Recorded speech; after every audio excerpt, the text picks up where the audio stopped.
noches, ¿cómo les va? Bienvenidos al último Zona Política del año. Con este nos despedimos y volvemos el año que viene, año electoral. ¿Cuántas elecciones habrá en 2015? ¿Cuándo serán en Córdoba? Bueno, vamos a hablar hoy en el primer bloque de campañas, de proyectos y de farándula, porque el viernes pasado, luego de darle una entrevista al diario La Nación en el centro de la ciudad de Buenos Aires, José Manuel de la Sota logró uno de sus sueños mediáticos. Logró llegar a una de las tribunas que más se le había resistido hasta aquí. Había ido a bailar, había pedido vía Twitter, consiguió estar unos 4 o 5 minutos en el programa de Marcelo Tinelli. Vamos a charlar dentro de un ratito nada más aquí con un consultor, con un politólogo. ¿Cuánto le reditúa esto a de la Sota? Y si tienen el dato, ¿cuánto cuesta la participación de un político en esos términos en el programa de Marcelo Tinelli? ¿Cuánto influye? ¿Cuánta popularidad se consigue a partir de participar o no en el programa de Marcelo Tinelli? De saber, por ejemplo, sobre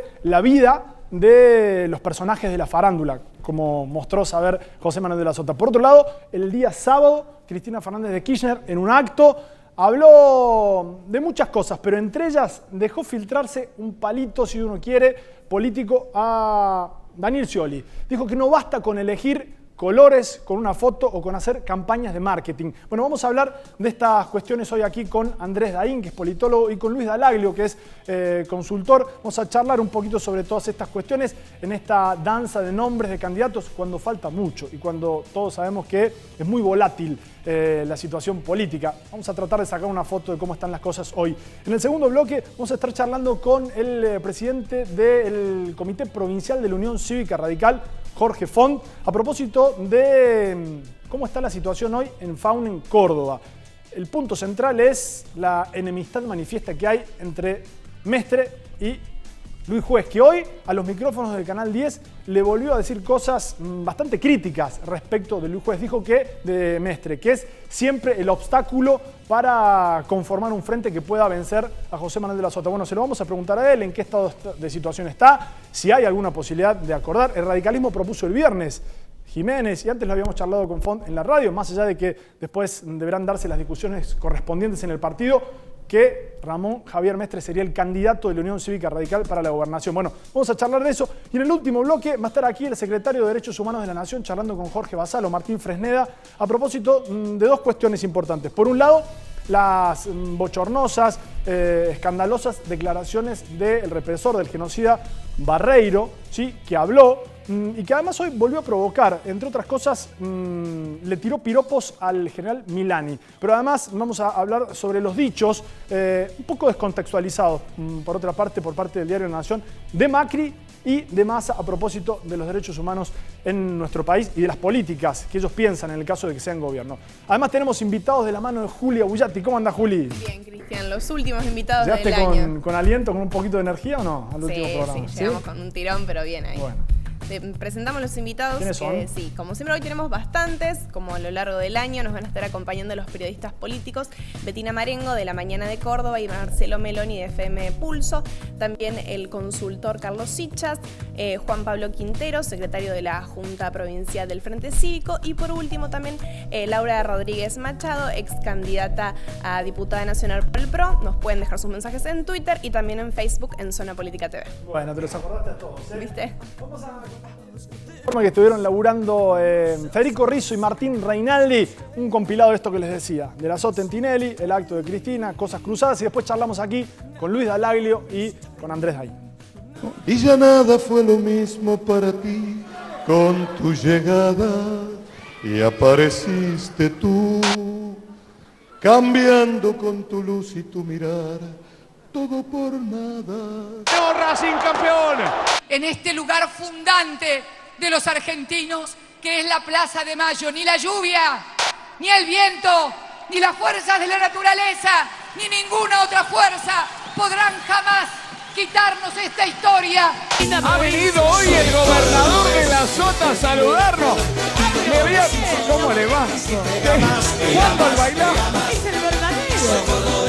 Querido amigo, le dije el otro día si venía. Muy bien, cumplió.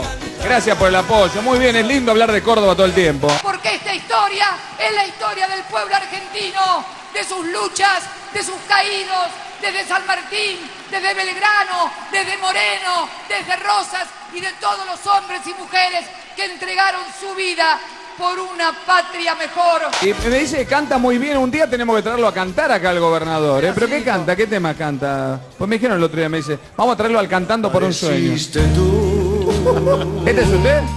No, me muero. Ahí lo estaba mirando, ese regalo es suyo. Son productos de Córdoba, espectacular. Se lo voy a tener que repartir a todo el jurado acá. No, impresionante, productos cordobeses. Esto es verdad, digo, ¿quién me mandó esto? En mi vida me mandaron esto. Todo de Córdoba, ¿no? De todo un poco. Esto no. Bueno, maní de todo tipo. ¿Qué es esto? ¡Qué rico, Marcelo! Es una peluca, ¿qué es esto? Todo casero. Claro. Estos son, Pero es una peluca de Eduardo, ¿qué es esto? estos son los sinvergüenza que arman la caja. Una peluca, pues. Cargan porque tengo quincho. Me está jodiendo. Le Yo te lo regalo, Marce.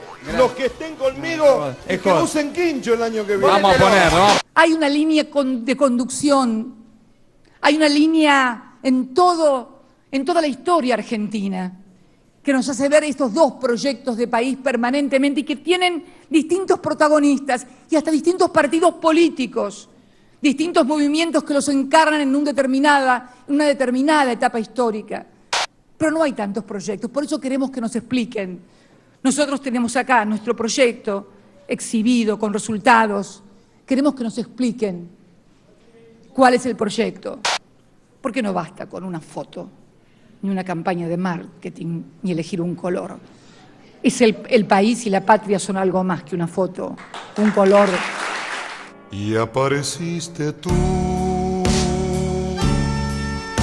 desvelo de mis noches sin amor, ¿a dónde estabas? Y apareciste tú, y ya nada fue lo mismo para mí con tu llegada. Comienzan a llegar tweets a @zonapolítica.tv. En este caso, Carlos Sichar nos dice: las campañas ya comenzaron. El candidato a gobernador de Córdoba que supere el 35% será el que gane las elecciones.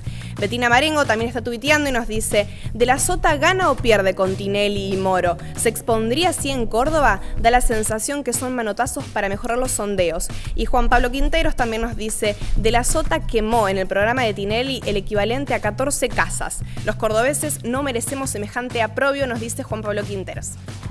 Bueno, muchas gracias por los comentarios, pueden seguir haciéndolo. En el Twitter, Luis Dalaglio, muchas gracias por venir. Andrés Daín también, muchas gracias Andrés por estar acá. Luis, ¿le rinde de la Sota participar un ratito del programa de Tinelli? Bueno, estamos en la etapa en la que se llama la etapa de la campaña de opinión pública, construcción de opinión pública, en donde la visibilidad es muy importante para dirigentes del interior que habitualmente tienen la dificultad de poder mostrarse en el país, y obviamente es un punto de contacto muy alto. Es decir, en términos de visibilidad y de apariciones es muy importante. ¿Tiene nivel de desconocimiento alto de la Sota? ¿Un tipo que ha formado parte de la lo que pasa es que peronista? tenés que permanentemente estar, como dicen en la televisión, el público se va renovando, claro. La audiencia se va renovando. Entonces, obviamente esto hay que tratar de ponerlo permanentemente en consideración, porque obviamente si la sociedad no está pendiente de los políticos, hoy menos que nunca, entonces ponerlo en consideración es una etapa muy chiquita del proceso de construcción de identidad pública. Después, con eso solo no alcanza. Después viene toda la otra etapa que tiene que ver con la construcción de un vínculo, de una posición política, de la definición de las propuestas, que es una de las cuestiones que vos tenés que estar proponiendo para esta noche. Es mucho más complejo, digamos que es el primer peldaño de una escalera muy larga que construye en algún momento determinado posicionamiento, pero no siempre rinde tampoco, ¿no? Esto es muy relativo, depende de otras cosas. Andrés, ¿cómo lo ves? Sí, estoy de acuerdo con lo que dice el colega. De lo que sí también yo añadiría a eso es que los modos de exponerse, las formas de presentarse, la forma de ganar llegada al público, popularidad, como se sabe decir, no son neutrales ideológicamente, ¿no? A ver. Esto es, tiene efectos sobre la construcción de un determinado estilo de liderazgo, tiene efectos políticos muy concretos. A ver, la necesidad de hacerse conocer a través de los medios de comunicación fue algo que estuvo muy en auge en los 90, cuando esa forma de lograr popularidad, justamente es el término que circulaba mucho, digamos, ¿no? Los liderazgos vinculados a la popularidad tenían legitimidad en un contexto en donde el debate político era muy acotado. Había muy poco margen para discutir de política porque la política estaba muy encorsetada, ¿no? Porque la política fundamentalmente tenía que ver con la ejecución de planes técnicos, muchas veces foráneos, digamos, ¿no? Con criterios de eficiencia, sí, con formas muy limitadas del debate político.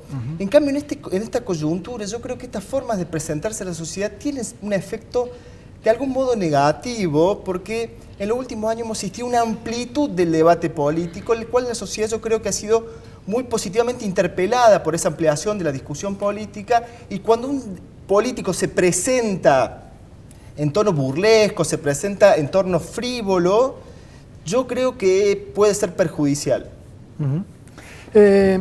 Luis, hay una sensación de que se van a disputar los discursos dentro de las propuestas políticas, de los proyectos políticos, si es que los hay, si se terminan de determinar, de acomodar, de cuadrar.